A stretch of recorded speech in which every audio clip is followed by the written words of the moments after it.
बसें गोया किसी मोटर बोट की तरह इस पानी पर तैरती नजर आ रही हैं। जिस सिमत से भी जाएं आप ये खूबसूरत नजारा देख सकते हैं। पानी से उठने वाली बदबू से आपके 14 तबक रोशन हो जाएंगे। डॉक्टर्स को किसी मरीज को बेहोश करने के लिए क्लोरोफार्म सुखाने की जरूरत नहीं। इस बदबूदार पानी के एक फाहे से ही क्लोरोफार्म का काम लिया जा सकता है।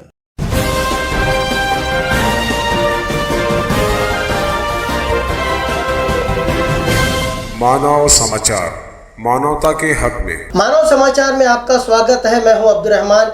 आइए देखते हैं आज की खास खबर। इस मंजर को देखकर यकीनन आपकी आंखें धोखा खा गई होंगी। ये किसी आबी जजीरे, किसी टापू, आइलैंड या झील का नहीं, बल्कि ये आपके बेहद तरक्की याफ्ता शहर मालेगांव के नए बस स्टेशन की तस्वीर है। कई 100 मीटर के अहाते में फैले पानी के इस जमाव ने पूरे बस स्टैंड को एक आबी जजीरे में तब्दील करके रख दिया है। बसें गोया किसी मोटर बोट की तरह इस पानी पर तैरती नजर आ रही हैं। जिस सिमत से भी जाएं आप ये खूबसूरत नजारा देख सकते हैं। गंदे और बदबूदार पानी की इस झील में आसपास के नालों से आता हुआ पानी शामिल है। साथ ही इस झील में जा बजा कुत्ते और सुअर फने तैराकी का मजा लूटते हुए नजर आएंगे। पानी से उठने वाली बदबू से आपके 14 तबक रोशन हो जाएंगे। डॉक्टर्स को किसी मरीज को बेहोश करने के लिए क्लोरोफार्म सुखाने की जरूरत नहीं। इस बदबूदार पानी के एक फाहे से ही क्लोरोफार्म का काम लिया जा सकता है। किसी बस को पकड़ने के चक्कर में पैसेंजर झपाझप पानी में दौड़ते नजर आ रहे हैं। ऐसा लगता है गोया कोई मुर्गा भी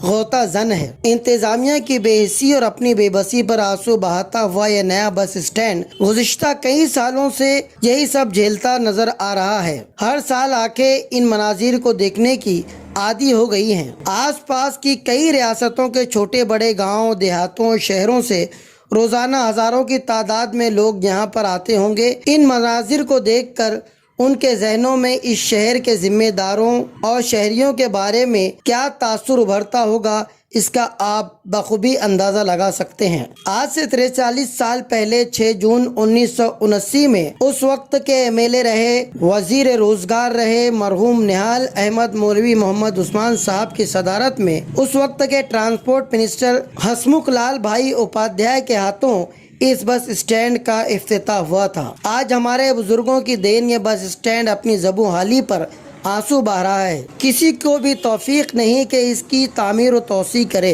महामंडल विभाग को चाहिए कि दिगर शहरों की तरह इस बस स्टेशन को भी खूबसूरत बनाया जाए। 24 घंटे जारी रहने वाला ये बस स्टेशन तवज्जो का मोहताज है। शहर के बीचों बीच वाक़ ये बस स्टैंड मुकम्मल तबाही की एक तस्वीर नज़र आ रहा है। देखते रहिए मानव समाचार, सबसे पहले सबसे तेज़, हमेशा सच के साथ।